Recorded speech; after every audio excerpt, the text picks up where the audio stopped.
Hey Bobcats, and welcome back to another episode of The Sage. Recently, we traveled to the Student Television Network Convention in Tampa Bay, Florida, one of the largest broadcasting competitions in the country. 3,600 people attended, with schools from all around the nation competing in a wide range of competitions and divisions. Teams were given 8 hours to plan, film, edit, and produce a show in 8 hours, just like a real newsroom. Here's our second place Division II show.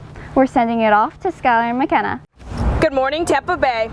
The palm trees in Florida look a little different here than in Carlsbad. But despite being across the country, the Sage feels right at home here at Student Television Network. In this special edition of The Sage, we will take a look at what's keeping Florida busy. From a feature on lattes that are sure to grab your attention, to an inside look on the housing market in Tampa, a historic tour of Ybor's claim to fame, and wrapping it up with what's taking up Tampa's time. So before our 8 minutes are up, I'm Makena Coleman. I'm Skylar Roy. It's February 28, 2026, and The Sage starts right now.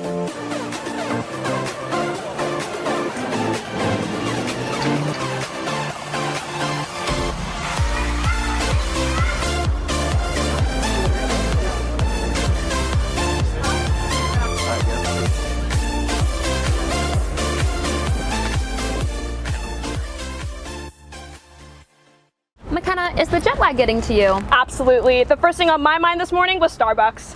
Well, Starbucks might be most people's go-to. We sent cameras down to Hot Wax Cafe. This mom and pop store is not only servicing exhaustion, but also a community problem. Here's Izzy digging deeper into your average cup of joe.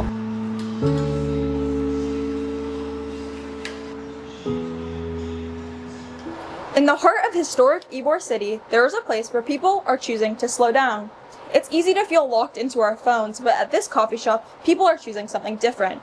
Real community, real conversation, and each other. It's probably one of the honestly probably one of the only places in Ybor on 7th that's just very calm. And a lot of them really just come to hang out, and a lot of artists too, so there's always good conversation. A lot of people hang out and they keep their painting actually right there, and then they come in and they just continue on their projects. I usually look for a local coffee shop because I like to spend local. And then once I'm inside the shop, it's kind of nice to see people from maybe the neighborhood or someplace near I work, folks that are in there, and just kind of, introduce myself while we're waiting in line for the coffee to be made. What starts as a quick stop slowly becomes a part of everyday life. It definitely is a second home to a lot of people. It's also, I feel like, an escape for a lot of people. We have a few people that, just have like a lot of things going on in life. Life happens, and I think it's a good escape and second home to come here and talk with the regulars, the people that you see every day, and then just come in and hang out. When I go into a coffee shop, it's nice to see the locals that are there and just kind of have some short conversations with them. Where I work, some of the local coffee shops there are near the local colleges and universities, so it's nice to also meet the students that are there and kind of share a little bit about, because it's my hometown, what they can do and see around town, which is nice too. We know everybody by name. They know what's going on in my life. I know what's going on in theirs. It's like free therapy. As third places continue to disappear across the country, places like this one prove that connection isn't gone. It just needs somewhere to grow. With camera operators Marcus Drummond and Luke Miller, this is Isabella Gerencher reporting with The Sage. While Hot Wax Cafe may be solving one community problem, another one might be popping up in its place. One of the biggest problems in Tampa is the cost of housing. Jack took a deep dive into a problem that's been locking homeowners into place. Here in Tampa Bay, the Save Our Homes initiative is a great program for letting homeowners have control over the property tax. The downside, buyers often feel locked in with disincentives to move. Typically, property taxes increase proportionally to property value. Here in Florida, however, the Save Our Homes initiative limits property tax increases to a max of 3% per year. Once you sell a home or someone sells a home, those protections go away, right? And then the taxes are reset on the value that had increased over time. So when you're buying a home, the current tax bill that they're showing you does not reflect what you will be paying, right? Because they're going to reassess the property.